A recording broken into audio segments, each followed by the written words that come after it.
Welcome back to Two Thumbs Up Movie Reviews and More. Today we're talking about caught stealing. One wrong favor spirals into chaos, turning the streets of New York into a violent, funny, and unforgettable nightmare. Austin Butler propels it all with one of the best performances of his life.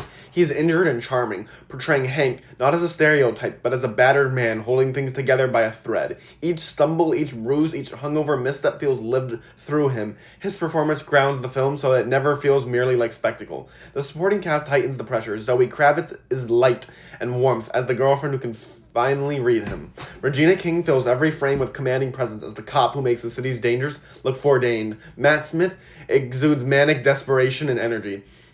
And Liev Schreiber and Vincent D'Onofrio are sadistic toughs, brimming with grime and menace. And Bad Bunny, in an unexpected twist, slips into his role with charm and menace in equal measure. This cast doesn't just orbit Butler, they inhabit a vibrant world that is dangerous and funny. That is New York in 1998, captured with uncontrollable texture by Mark Freiberg's design. Makes the city a character, complete with payphones, grubby subways, and bars and TVs stuck on baseball. It never reaches nostalgia for nostalgia's sake. Instead, it feels like a city on the precipice full of freakiness and underlying danger.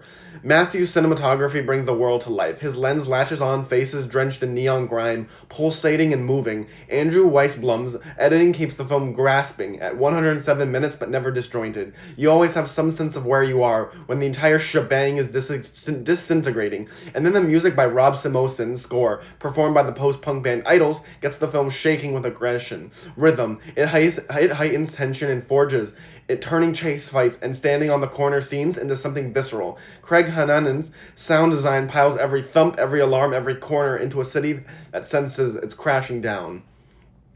What sets it apart is the way it walks that tightrope between tones. The brutality is nasty, the beatdown's vicious, but the humor cuts in lean and sly. You laugh, then grimace, then laugh harder. That tightrope walk might topple into anarchy, but Aronofsky strikes a balance. It feels deliberately wicked. It's not flawless. There are stretches that attempt weight that they can't quite pull off, and some tonal flips might catch people off guard. But even those mistakes are the product of bravado. The film is lean, properly crafted, and packaged with intent. It is one of the only crime films that can be stylish and spiritually crusty and intelligent, sadistic and humorous. This is Aronofsky loosening his grips, slacking off without losing bite. It's crafted with care across every department, guided by a cast that makes every beat land and every driven by a city that seems like you to swallow you whole. More than a caper, it's a bruised, bouncy love note to New York and a reminder that chaos can be thrilling in the right hands. And for me, it gets two big thumbs up.